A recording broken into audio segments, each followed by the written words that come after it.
Halo saudara, Assalamualaikum warahmatullahi wabarakatuh. Pada kesempatan ini kita akan berdiskusi bersama tentang manajemen keuangan itu apa. Jadi kita akan bicara dari sisi organisasi, kemudian dari sisi tujuan manajemen keuangan yaitu creating value for investors atau menciptakan nilai bagi pemegang saham. Kemudian kita juga akan bicara konflik antara stockholder dan manager, juga antara stockholder dan debt holder. Kemudian diskusi kita akan diakhiri tentang bagaimana sebenarnya manajemen keuangan itu juga sebenarnya memiliki kewajiban membuat balance antara apa yang diinginkan oleh pemegang saham dan apa yang diinginkan oleh masyarakat. Kita mulai dari struktur organisasi. Jadi kalau kita ngomong tentang keuangan, kita ngomong tentang finance, maka finance itu di dalam sebuah organisasi itu dia berada di bawah Chief Executive Officer atau di bawah CEO. Nah, biasanya struktur organisasi yang minimal itu terdiri dari CEO, COO, dan CFO. Jadi ada bagian yang mengurusi operasi, yang di dalamnya ada marketing atau pemasaran, ada produksi, ada sumber daya, dan sebagainya. Sedangkan bagian keuangan itu di bawahnya ada accounting, ada treasury, ada kredit, dan sebagainya. Nah, ini adalah bentuk organisasi secara umum. Organisasi itu bisa kita kategorikan menjadi 3 macam. Dan sebenarnya ini seperti life cycle. Jadi organisasi itu pada awalnya biasanya mereka dibentuk secara organisasi pribadi. Misalkan Anda ingin membuat bisnis sendiri seperti itu, terus kemudian ketika menjadi agak besar maka Anda mencari modal, terus kemudian Anda membentuk aliansi dengan teman Anda misalkan, dan pada akhirnya ketika organisasi sudah menjadi besar maka Anda akan mengubah organisasi Anda menjadi sebuah korporasi. Oke, kita akan bahas satu persatu. Yang pertama adalah organisasi pribadi atau organisasi yang partnership. Pada intinya, organisasi ini itu memiliki beberapa keuntungan, yaitu mudahnya ketika membentuk. Anda kalau mau bikin bisnis dengan teman Anda, kan tidak susah kan, tinggal membuat agreement dan sebagainya. Mungkin ada agreement di atas materai, terus kemudian ditandatangani berdua dan sebagainya, hak dan kewajibannya, capital investednya berapa, seperti itu sangat mudah untuk dibuat. Terus kemudian regulasinya juga tidak banyak gitu. Jadi hanya sedikit beberapa regulasi pemerintah, ya selalu ada yang namanya regulasi pemerintah yang mengatur itu, akan tapi itu tidak terlalu strict itu, tidak terlalu banyak dan tidak terlalu susah untuk diikuti. Dan yang paling menarik itu adalah tidak adanya pajak pendapatan dari perusahaan. Tapi selain keuntungan-keuntungan tersebut ada juga disadvantage-nya, ada juga kerugiannya. Kerugiannya apa? Yang pertama, kalau perusahaan itu hanya perusahaan patungan dengan teman atau perusahaan pribadi, itu kita susah untuk mendapatkan modal. Untuk mendapatkan modal kerja, untuk membesarkan bisnis kita itu susah. Mungkin satu-satunya cara ya kita datang ke bank gitu kan. Tapi kalaupun kita datang ke bank itu pun kita harus memiliki profil bisnis yang sudah berjalan kan. Nggak mungkin kita hanya membawa proposal terus kemudian datang ke bank, "Udah mana perusahaannya?" Terus kemudian kita jawab, "Ya ini baru rencana." Yakin-yakinnya bahwa yang seperti itu tidak akan di-ACC oleh bank. Jadi ada kesulitan untuk mendapatkan modal. Dan ketidakuntungan yang lain itu adalah adanya unlimited liability. Jadi tanggung jawab kita sebagai pemilik perusahaan itu tidak terbatas. Katakanlah gini, kita membuat bisnis dengan modal misalkan 50 juta rupiah. Misalkan modal 50 juta rupiah. Nah, seiring dengan berjalannya waktu itu kan berkembang kan, kemudian kita membeli bahan baku, kita membeli aset dan sebagainya. Nah, suatu saat ternyata bisnis kita itu tidak sesuai dengan apa yang kita harapkan. Kita terlilit hutang sana sini sehingga apa? Sehingga kalau diakumulasi utang yang menimpa kita itu ternyata misalkan 100 juta. Nah, berarti apa? Berarti kita dulu pas pada waktu awalnya itu invest ya, kita melakukan investasi itu 50 juta. Ternyata setelah berjalan karena mungkin misalkan bawahan kita itu melakukan kesalahan atau bawahan kita itu melakukan tindakan-tindakan korupsi dan sebagainya atau penggelapan dana perusahaan dan sebagainya, akhirnya kita rugi sampai 100 juta. Itu kan sering kan terjadi seperti itu ketika partner kita itu tidak amanah misalkan, terus dia membawa kabur uang perusahaan. Nah, kita invest 50 tapi kita rugi sampai 100 juta. Artinya apa? Artinya kita harus mengganti kerugian 100 juta itu kepada bank misalkan, karena dulu kita mau meminjam ke bank, kita mengganti rugi sampai 100 juta dan itu kan lebih dari dana yang dulu kita investasikan. Artinya apa? Mungkin kita harus menjual aset kita, harus menjual motor kita, harus menjual mobil kita untuk menutup kerugian tersebut. Itu adalah disadvantage-nya. Dan yang terakhir adalah adanya limited life. Jadi perusahaan perorangan, namanya perusahaan perorangan ya, pasti dia akan mati ketika pemiliknya juga meninggal. Jadi itu adalah beberapa disadvantage-nya. Kemudian korporasi. Nah, korporasi ini di sisi yang lain ternyata menjadi bentuk bisnis yang saat ini paling banyak digunakan. Jadi korporasi ini mengapa sering digunakan? Karena itu memberikan berbagai macam keuntungan. Yaitu kalau misalkan tadi perusahaan pribadi itu dia itu hanya life-nya itu hanya terbatas gitu. Jadi ketika pemiliknya mati, maka perusahaannya juga itu mati. Tapi kalau korporasi kan enggak. Pemiliknya itu biasanya malah banyak. Bisa dari publik, bisa dari kita sendiri misalkan, atau bisa dari orang lain. Jadi pemiliknya itu banyak.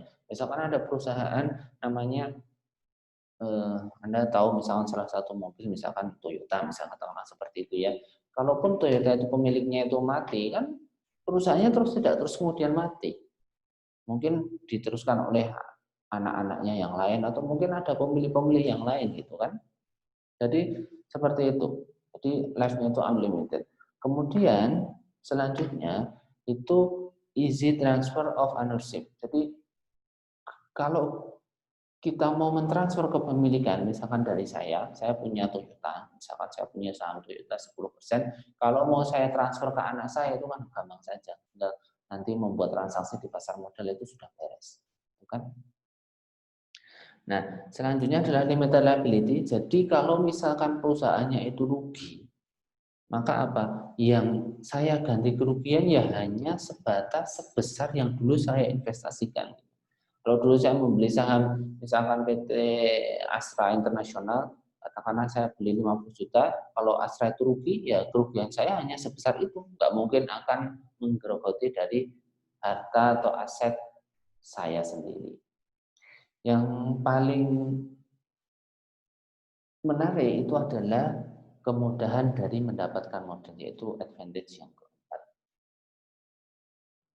Perusahaan korporasi itu dia bisa mendapatkan dana dari bank dan pasti bank itu akan percaya kan karena bentuknya sudah PT, sudah punya legal dan sebagainya. Kemudian bisa juga mendapatkan dana dari menerbitkan obligasi, bisa juga mendapatkan dana dari menerbitkan saham. Tapi ada juga beberapa kelemahannya. Jadi misalkan pajaknya itu ganda, terus kemudian pendiriannya itu kan memerlukan dana yang tentunya juga tidak sedikit.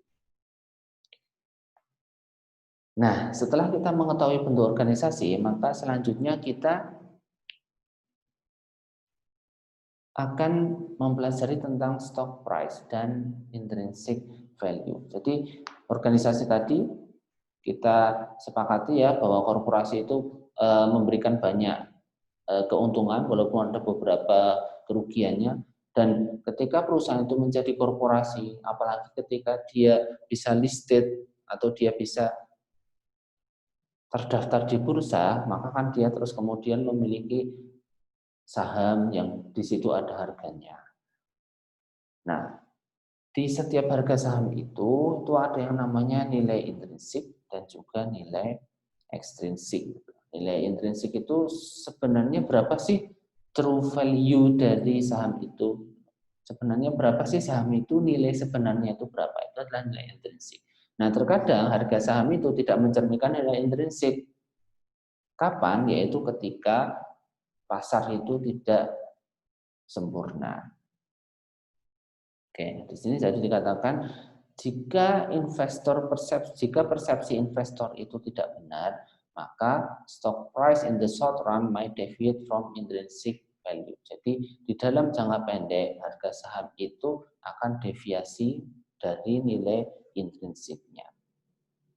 Nah, sehingga manajer itu apalagi manajer keuangan ya, jadi itu harus menjauhi tindakan-tindakan yang itu bisa mengurangi nilai intrinsiknya.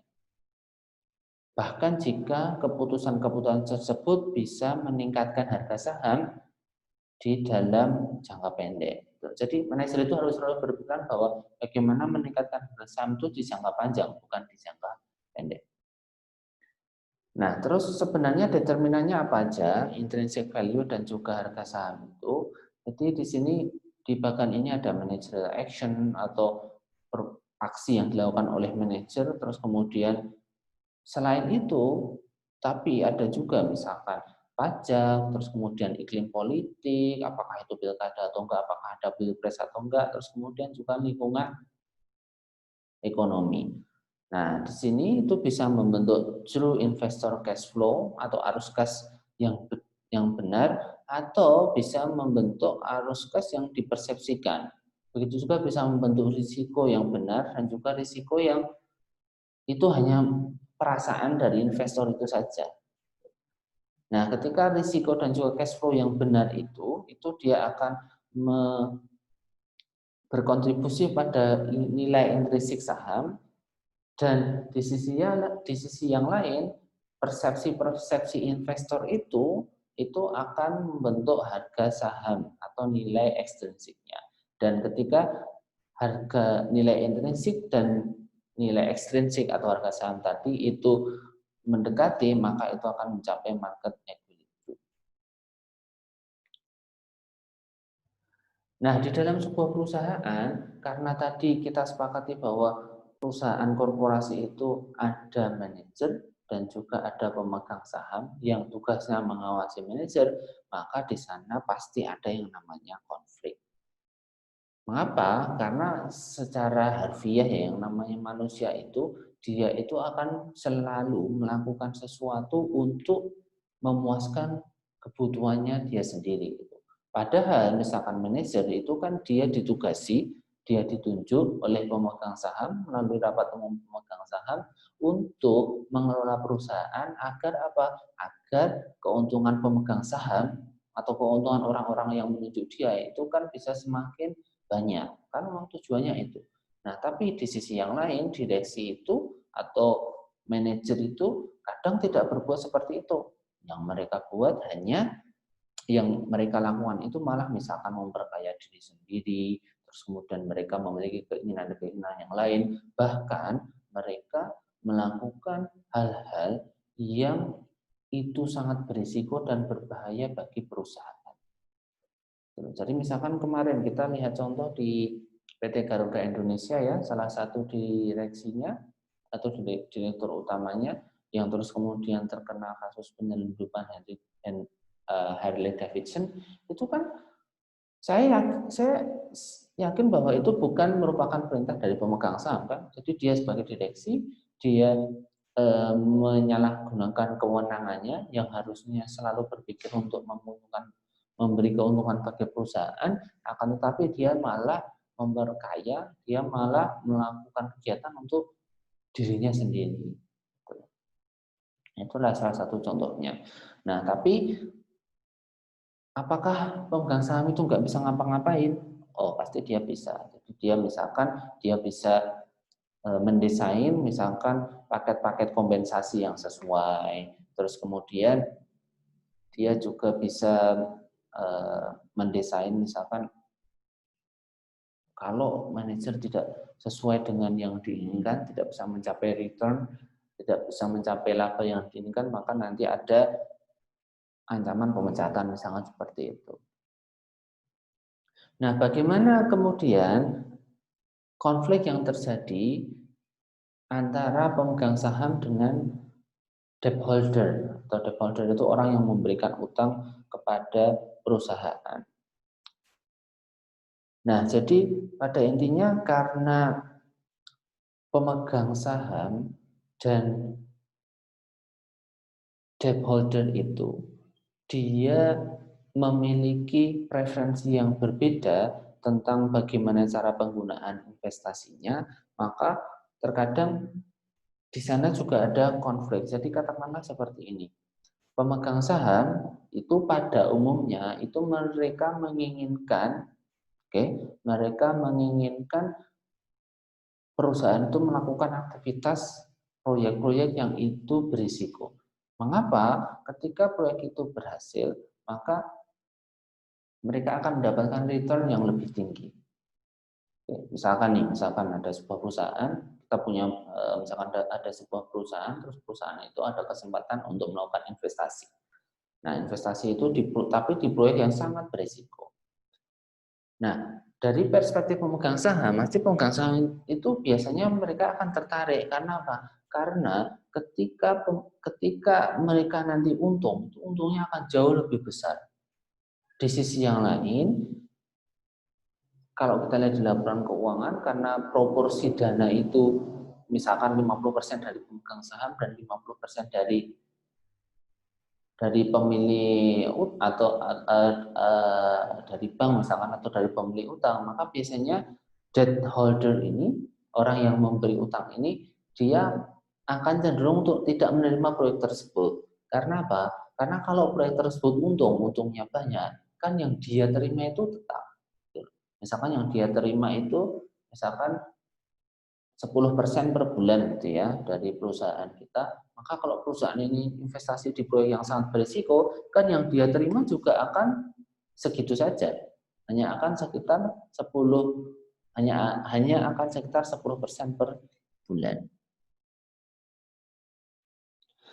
Nah, sehingga tujuan utama dari manajemen keuangan itu pada intinya adalah bagaimana kita bisa membuat balance gitu ya. Bagaimana kita bisa membuat balance antara apa yang diinginkan oleh perusahaan dan apa yang diinginkan oleh masyarakat.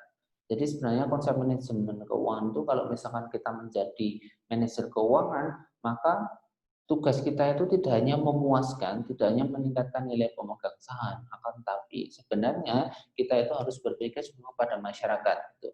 Jangan sampai kita melakukan kegiatan-kegiatan yang itu bisa meningkatkan value dari saham kita, akan tetapi di sisi yang lain kita itu merugikan masyarakat sekitar. Misalkan kita adalah suatu perusahaan tekstil, kemudian ada kesempatan investasi, akan tetapi di sisi yang lain, investasi itu bisa dilakukan di suatu tempat tertentu yang itu nanti akan melakukan pencemaran terhadap lingkungan. Nah, maka harusnya kita tidak itu selalu menjadi pertimbangan, itu selalu menjadi pertimbangan. Atau di sisi yang lain, misalkan katakanlah kita adalah perusahaan listrik ya, katakanlah perusahaan listrik di Indonesia itu misalkan PLN itu misalkan sudah menjadi milik swasta, kemudian ada suatu permintaan gitu dari suatu daerah yang sangat-sangat terpencil untuk akses jaringan listrik kepada kita. Nah, kalau kita hanya berpikir untung dan rugi, maka kita pasti berpikir, wah ngapain kita harus narik kabel sampai sana, itu nanti penduduknya cuma 5 orang dan itu nanti tidak profitable lah kalau misalkan kita ke sana. Nah, kalau semuanya selalu berada pada perspektif untung dan rugi, maka kita tidak akan bisa memenuhi apa yang diinginkan oleh masyarakat. Jadi antara memaksimalkan keuntungan pemegang saham dan juga memaksimalkan apa yang diinginkan oleh masyarakat itu selalu harus balance. Oke, jadi itu yang saya sampaikan dari video kali ini. Terima kasih, semoga bisa memberi pencerahan atau bisa memberi eh, eh, insight bagi kita semua. Saya akhiri, Assalamualaikum warahmatullahi wabarakatuh.